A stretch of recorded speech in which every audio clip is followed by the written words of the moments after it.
Mais qu'est-ce qui a poussé ces gens, qui luttaient pour survivre, à peindre? La grande majorité de ces images représentent des animaux. Une découverte stupéfiante a émergé des profondeurs de la Terre. Des peintures rupestres qui remettent en question tout ce que nous pensions savoir sur l'histoire de l'humanité. Les experts sont perplexes face à l'âge et au style de ces œuvres d'art mystérieuses. Cette découverte pourrait-elle bouleverser notre compréhension de nos ancêtres, M. Hitz? Que signifient réellement ces images anciennes? Quel est leur âge exact? Rejoignez-nous pour percer le mystère. Une découverte souterraine cachée, révélée par des travaux de prospection de routine. L'exploration a débuté lors de travaux de terrain géologiques classiques. Une équipe a été chargée de cartographier les formations géologiques d'une zone désolée de Badlands. Cette partie de la région était considérée comme inhabitée et sans grande importance historique. Aucune structure antique n'y avait jamais été découverte. Aucun objet ancien n'y avait été répertorié. Il n'y avait aucune trace de civilisation antérieure. Rien dans les archives antérieures n'indiquait que la région présentait un intérêt particulier, au-delà des informations géologiques de base. De ce fait, les scientifiques se lancèrent dans cette tâche avec peu d'espoir de découvrir quoi que ce soit d'intéressant. Le territoire était perçu comme ordinaire, paisible et peu susceptible de révéler quoi que ce soit d'extraordinaire. Tout a basculé lorsqu'une analyse satellitaire a révélé une découverte surprenante sous terre. Une anomalie a été détectée sur l'une des images, suggérant un espace creux là où aurait dû se trouver de la roche solide. Dans un premier temps, cette découverte a été considérée comme un simple bug. Les opérateurs soupçonnaient un problème technique d'être à l'origine de cette lecture anormale. Les problèmes logiciels sont fréquents lors des analyses, notamment sur les terrains difficiles. Par précaution, l'équipe a décidé de redémarrer le système et de relancer l'analyse. Le deuxième scan a donné le même résultat, révélant l'espace creux au même endroit. Par précaution, l'équipe a effectué d'autres scans sous différents angles et avec différents filtres. Elle a également consulté d'anciennes données de la zone. Tous les tests ont donné le même résultat. L'anomalie persistait, sans disparaître ni évoluer. Cette constance a démontré qu'il ne s'agissait pas d'une simple erreur aléatoire ou d'un problème système. En examinant plus attentivement les images, les analystes ont remarqué un autre détail intéressant. Contrairement aux grottes souterraines naturelles, la forme de cette cavité ne présentait pas les contours irréguliers et accidentés typiques causés par l'eau, la pression et l'érosion. Les grottes naturelles ont généralement des parois sinueuses et tortueuses sans structure apparente, mais cette cavité était différente. Elle présentait des bords rectilignes et des angles nets, et sa profondeur variait de façon régulière et contrôlée, contrairement aux formations naturelles aux formes irrégulières. Ces caractéristiques uniques ont suscité des interrogations chez les analystes. Certains chercheurs ont émis l'hypothèse, avec prudence, que la formation semblait avoir été modelée intentionnellement. Il était difficile de croire à cette idée, surtout compte tenu de l'endroit où elle avait été découverte. Le lieu était très isolé et aucune trace d'activité humaine passée n'y avait été relevée. Il n'y avait aucune explication évidente quant à la raison pour laquelle une construction aurait pu être érigée à cet endroit précis. Cependant, la forme de cet espace vide ne pouvait s'expliquer par des processus géologiques naturels. Cette découverte a révélé à quel point le monde souterrain de la Terre demeure un mystère et reste encore largement inexploré. L'équipe a sollicité l'aide de guides locaux afin d'approfondir ses connaissances sur la région. Ces guides ont partagé des informations transmises de génération en génération, au fil de leurs expériences et de leurs voyages. Ils ont mentionné que les gens évitaient généralement cette partie de la crête, car elle était considérée comme une terre étrange. Certains affirmaient même que les animaux évitaient d'y paître. D'autres ont signalé que le son ne se comportait pas normalement à cet endroit, les cris ne produisant que peu d'écho. Bien que ces observations n'aient pas été scientifiquement prouvées, elles ont renforcé les inquiétudes déjà suscitées par les examens. Face à ces preuves de plus en plus nombreuses, une petite équipe a été dépêchée sur place pour enquêter. Arrivés aux coordonnées indiquées, ils aperçurent un élément de la crête qui attira leur attention. Ils observèrent une légère dépression à la surface de la roche.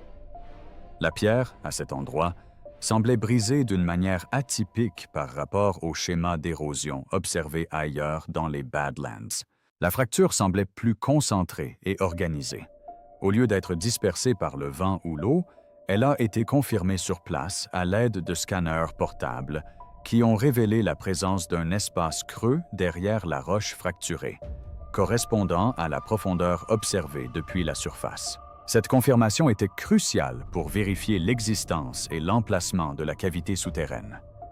Un examen plus approfondi a révélé une ligne verticale droite dans la paroi rocheuse. De plus, une bande de pierres voisines présentait une couleur distincte, différente du reste du matériau. Les caractéristiques observées indiquaient que la zone était probablement une ouverture autrefois. Avec le temps, elle semblait s'être affaissée et refermée. Des traces de matière organique ont été découvertes à un endroit où elles n'auraient pas dû subsister. La présence de ce matériau indiquait qu'un élément ou une personne était entré en contact avec l'entrée avant son effondrement. L'ensemble des preuves a permis de constater que l'équipe avait découvert une entrée scellée d'une cavité souterraine. Cette découverte a été confirmée par de multiples analyses, la forme de la roche, les flux d'air et des marqueurs chimiques. La conception cachée des tunnels et les questions restées sans réponse. Une fois l'entrée scellée entièrement dégagée, l'équipe fit immédiatement une découverte surprenante. Le tunnel descendait en pente raide, bien plus raide que prévu. Cette chute brutale prit tout le monde par surprise, obligeant le groupe à progresser avec prudence et à examiner les lieux de plus près. En éclairant les parois, ils remarquèrent un autre détail inhabituel.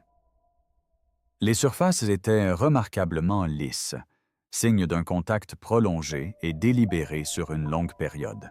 Les murs, par endroits, présentaient un léger éclat, phénomène courant lorsque la surface est touchée, brossée ou frottée de façon répétée et identique. Cet éclat n'apparaît pas instantanément et nécessite un mouvement régulier. En examinant le tunnel, l'équipe a constaté que les zones usées suivaient un tracé précis le long du couloir.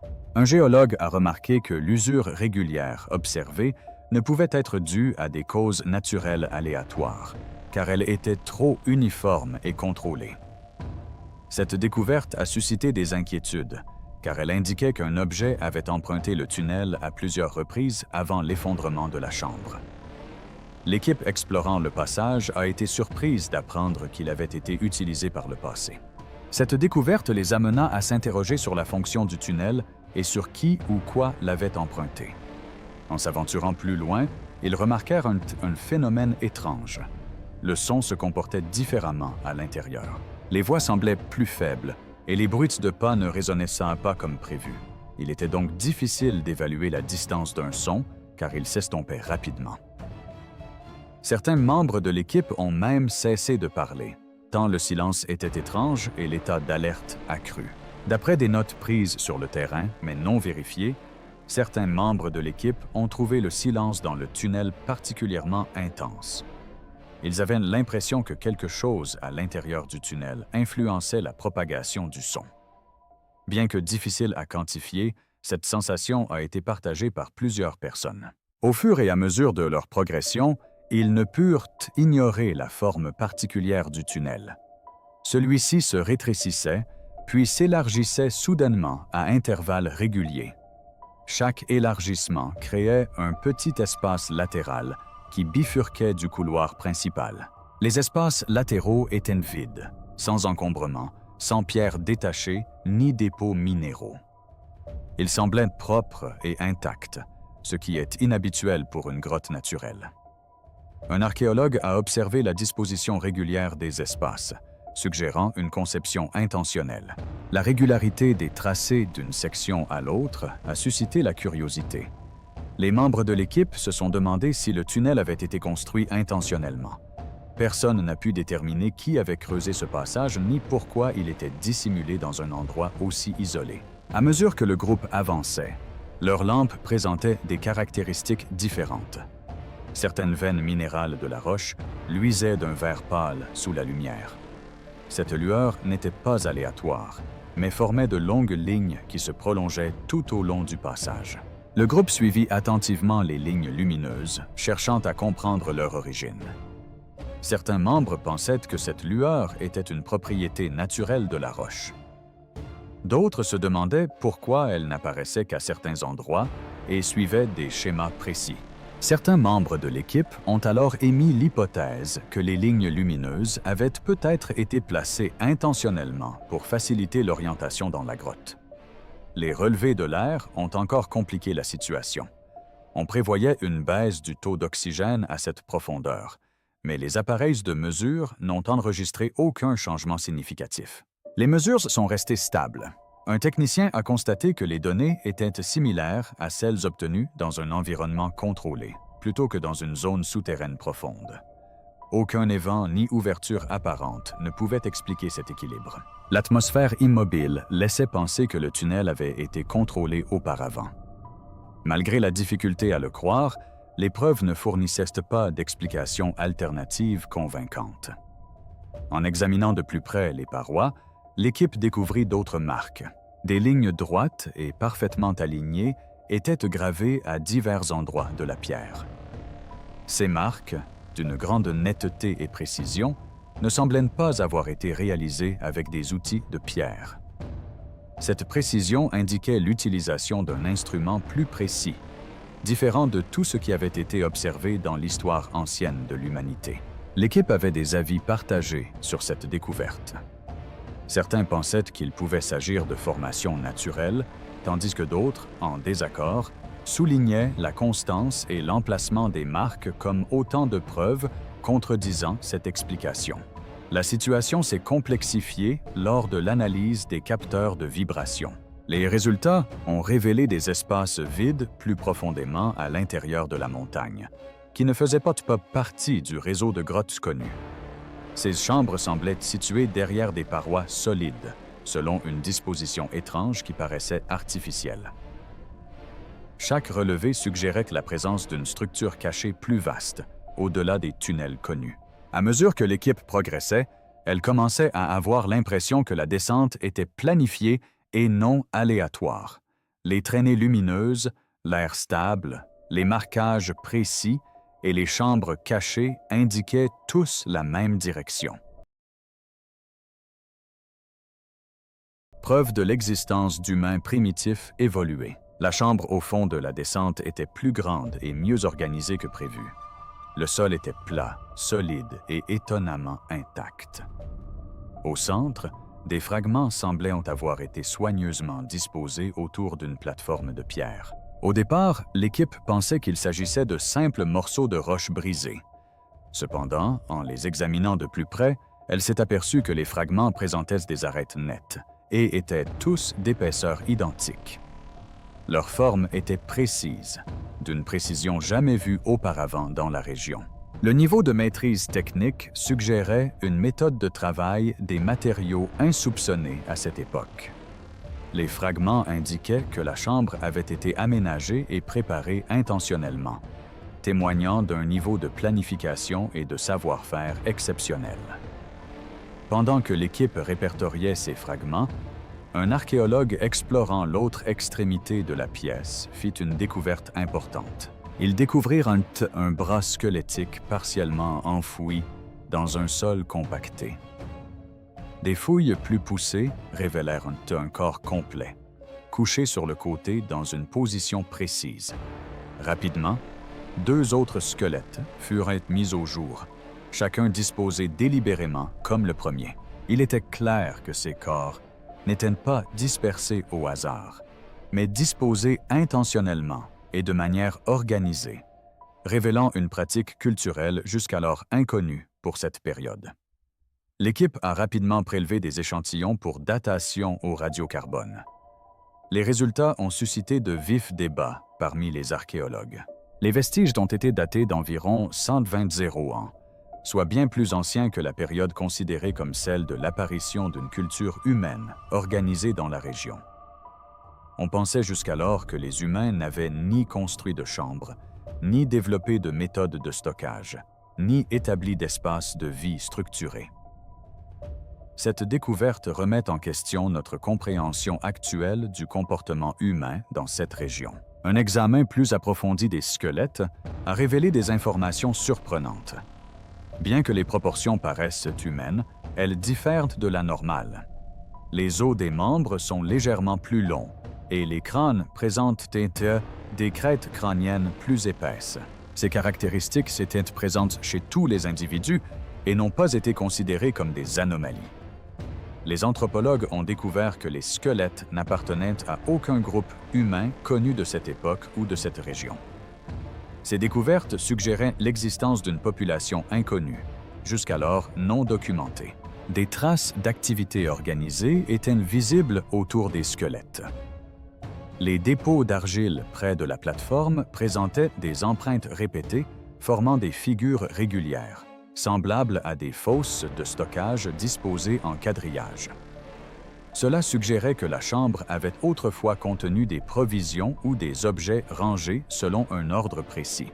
Ce type d'organisation était surprenant pour les populations de cette époque, car on pensait que la vie des premiers humains était plus désordonnée et chaotique. Au-dessus de la couche d'argile, les scientifiques ont découvert une petite quantité de suie. Les analyses ont révélé qu'elle était différente de la suie généralement produite par la combustion de bois ou de végétaux sur les sites anciens. Cela pourrait indiquer l'existence d'une méthode délibérée et contrôlée de production de lumière ou de chaleur, témoignant d'un niveau de connaissance technologique inédit. Certains chercheurs ont émis l'hypothèse que cette découverte pourrait prouver l'existence d'une technique d'éclairage plus avancée. Plusieurs échantillons de sédiments contenaient des fragments de fibres tissées. Ces fibres ont résisté plus longtemps que prévu, ce qui suggère que la chambre est restée stable pendant une longue période. Leur découverte a démontré que les personnes qui s'y trouvaient savaient tisser, une compétence rarement associée aux humains de cette époque, et témoignant des capacités avancées de ce groupe. Les parois de la chambre présentaient de légères marques ressemblant à des formes et des lignes simples. Ces marques semblaient constituer un système d'agencement ou de référence, bien que leur signification restât obscure. Leur organisation suggérait une conception intentionnelle, et non de simples gribouillis aléatoires. L'ensemble des éléments recueillis révélait clairement une culture hautement structurée et organisée. Les inhumations étaient soigneusement planifiées et organisées. La chambre funéraire était bien entretenue et utilisée de manière à témoigner d'un soin particulier, d'une planification rigoureuse et d'une connaissance approfondie des matériaux. Les objets étaient rangés à des emplacements précis et la lumière et la chaleur étaient contrôlées avec précision. Ils utilisaient également des techniques de tissage spécifiques. Des rituels secrets se déroulaient dans l'ancienne chambre. L'équipe devait progresser en file indienne, dans un passage étroit pour atteindre la chambre suivante. Chaque pas était une précaution nécessaire. Au fur et à mesure de leur progression, l'espace s'ouvrait davantage, leur permettant de régler l'éclairage.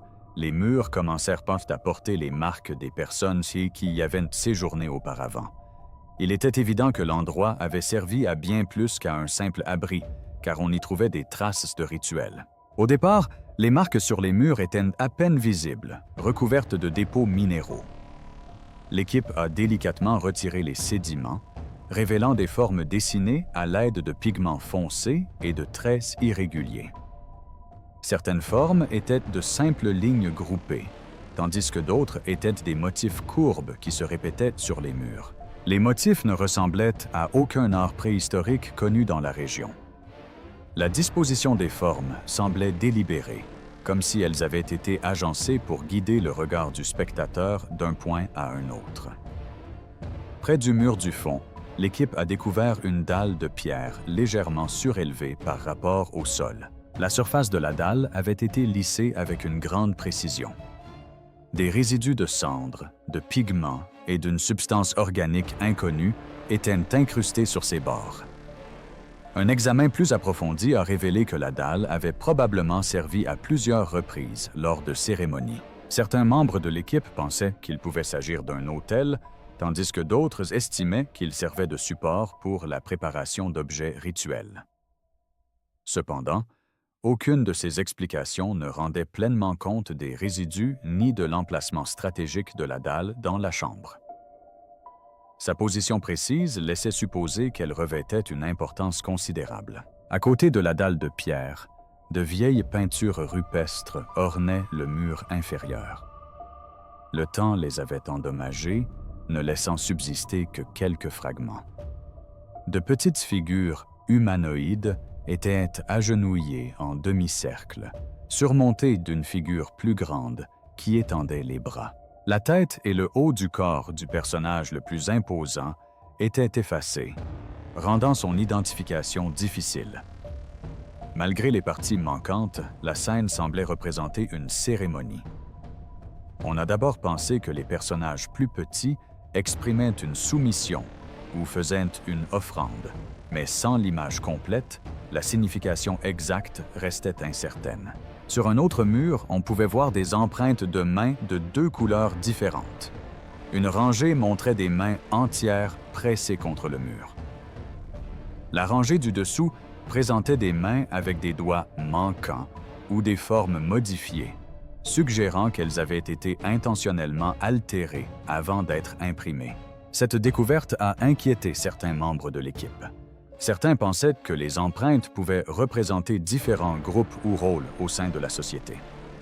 D'autres pensaient qu'il pouvait s'agir de marqueurs symboliques utilisés lors de rituels. Personne ne parvint à un accord, et le débat se poursuivit. Le sol de la chambre révéla un nouveau mystère. Des pierres disposées en un cercle presque parfait. Des traces de feu allumées à plusieurs reprises furent découvertes le long du bord intérieur, indiquant que la pièce ne servait ni à la cuisson, ni au simple chauffage. De par sa disposition, l'ensemble semblait relever d'activités rituelles. Les marques murales, les empreintes de mains et les formations de pierre révélaient une démarche délibérée de cette culture. Chaque élément revêtait une signification particulière. La chambre était d'autant plus impressionnante que les vestiges étaient anciens. Aucun des aspects cérémoniels ne correspondait aux périodes suggérées par les restes squelettiques découverts précédemment. On constatait clairement des pratiques rituelles complexes, mais personne ne pouvait expliquer comment de telles pratiques existaient il y a si longtemps. Chaque détail soulevait plus de questions que de réponses. L'équipe venait de terminer l'enregistrement de la dernière partie de la chambre lorsqu'elle aperçut un passage obstrué au fond. Les pierres du plafond étaient disposées d'une manière inhabituelle par rapport au reste des débris.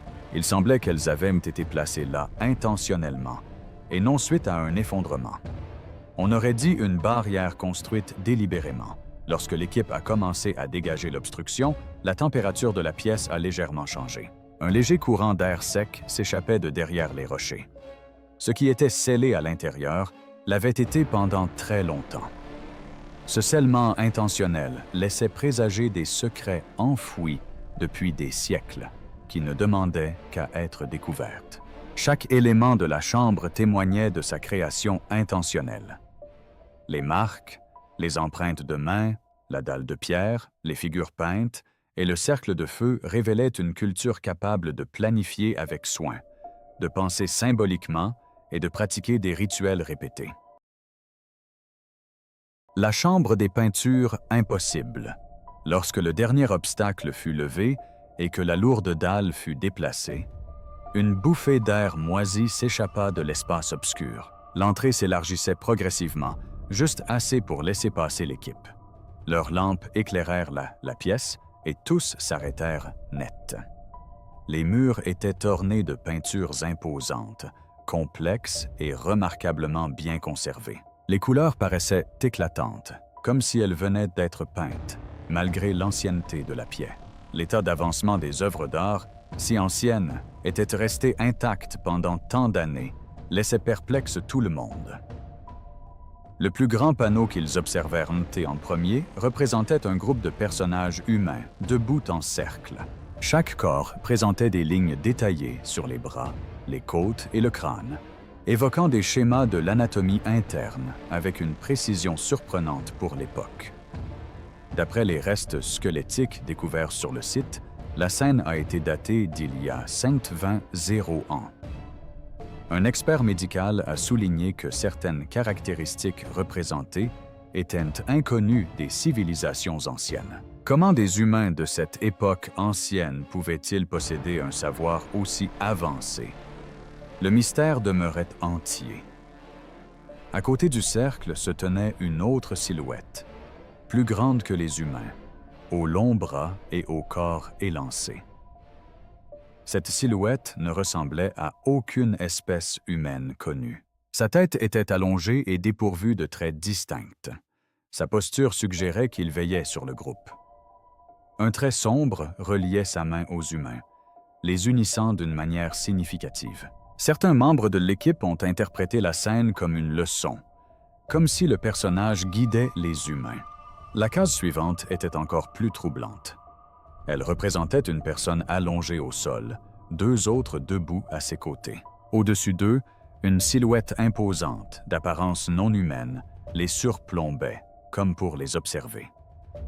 La personne au sol, avait la poitrine ouverte, révélant ses organes internes de façon aussi claire que choquante.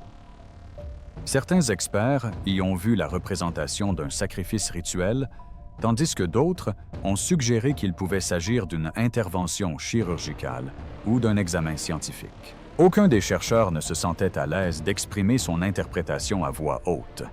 Plus bas sur le mur, on pouvait voir des photos de personnes rassemblées autour d'un feu. Les flammes, peintes de différentes couleurs, semblaient en mouvement. Les personnages représentés avaient les bras levés, et une silhouette imposante se tenait au-dessus d'eux. Autour de cette silhouette, on distinguait également des formes plus petites, évoquant des corps brisés ou des objets en chute libre. Le message du tableau restait obscur, mais il semblait évoquer la destruction ou le sacrifice. Une autre fresque représentait une scène où le sol s'effondrait. Des silhouettes sombres émergeaient du sol tandis que des gens couraient vers une petite ouverture. Dans un coin, une personne de grande taille se tenait seule, contemplant la destruction. L'image laissait entendre que cette personne savait ce qui allait se produire. Cependant, aucune preuve scientifique ne corroborait la survenue d'une catastrophe d'une telle ampleur à la période suggérée par la pièce. Chaque mur de la chambre était orné de dessins qui remettaient en question notre compréhension du développement humain. La précision et le niveau de détail des dessins, ainsi que la présence d'une créature inconnue, rendaient la datation de la chambre particulièrement difficile. Les images contredisaient les connaissances scientifiques, historiques et biologiques de l'époque. Une fois les peintures rupestres extraites de la grotte en toute sécurité, l'équipe réalisa la complexité et la difficulté d'interprétation de leurs découvertes. Les détails de ces œuvres d'art dépassaient leurs connaissances.